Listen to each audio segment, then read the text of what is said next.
Bismillah. Assalamualaikum warahmatullahi wabarakatuh. Jannah lovers, biasakan kalau nonton dari awal sampai selesai ya, dan pahamin biar nggak salah paham dan paham salah. Nah, sering kita dengar ungkapan, Islam itu yang penting baik hatinya. Benarkah begitu?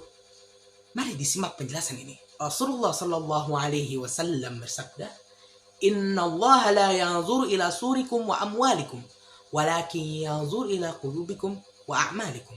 Sesungguhnya, Allah tidak melihat pada bentuk rupa dan harta kalian. Akan tetapi, Allah hanyalah melihat pada hati dan amalan perbuatan kalian. Hadis riwayat Muslim. Ala wa inna fil jasadi mudghah. Idza salahat salahal jasadu kulluh wa idza fasadat fasadal jasadu kulluh. Ala wa hiyal qalb. Sesungguhnya, pada diri manusia itu ada segumpal daging yang apabila daging itu baik, maka baiklah seluruh perbuatan tubuhnya, dan apabila ia rusak, maka akan rusaklah segala perbuatannya. Dan itu adalah hatinya atau jantungnya. Hadits riwayat Bukhari dan Muslim. Dan yang menyampaikan perkataan ini adalah Rasul yang adalah utusan Allah. Berarti yang hatinya baik harus sesuai dengan ketentuan Allah Subhanahu wa taala. Dan lawan kata baik adalah jahat.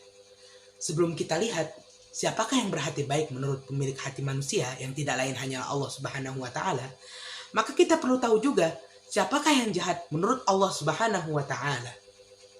Allah Subhanahu wa taala berfirman,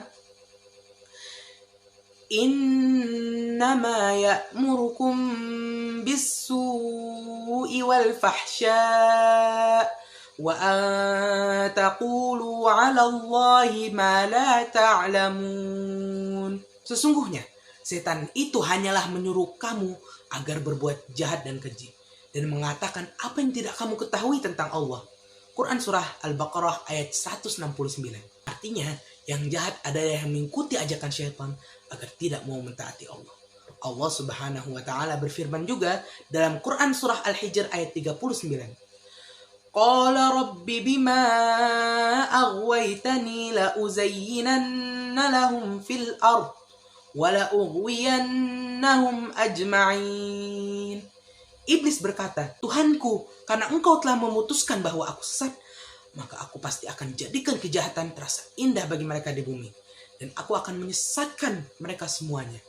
Dalam Quran Surah Ar-Rum ayat 10, Allah Subhanahu wa ta'ala berfirman, ثُمَّ كَانَ عَاقِبَةَ الَّذِينَ أَسَاءُوا السُّوءَ أَنْ كَذَّبُوا بِآيَاتِ اللَّهِ وَكَانُوا بِهَا يَسْتَهْزِئُونَ. Kemudian, azab yang lebih buruk lagi adalah kesudahan bagi orang-orang yang mengerjakan kejahatan karena mereka mendustakan ayat-ayat Allah dan mereka selalu memperolok-oloknya, meremehkannya, dan mengabaikannya. Jadi jelas sudah dari beberapa ayat tadi bahwa yang jahat adalah yang tidak mau mengikuti perintah Allah dalam Al-Quran dengan mengolok-oloknya, mengabaikannya, atau meremehkannya, tidak mau taat. Allah Subhanahu wa ta'ala berfirman, ذَلِكَ وَمَنْ يُعَظِّمْ شَعَائِرَ اللَّهِ فَإِنَّهَا مِنْ تَقْوَى الْقُلُوبِ. Demikianlah perintah Allah. Dan barang siapa yang mengagungkan syiar-syiar Allah, maka sesungguhnya hal itu timbul dari ketakwaan hati. Quran Surah Al-Hajj ayat 32. Jadi sudah jelas ya, orang yang hatinya baik, yaitu orang yang bertakwa, yang mau mengagungkan, menomorsatukan syiar-syiar Allah.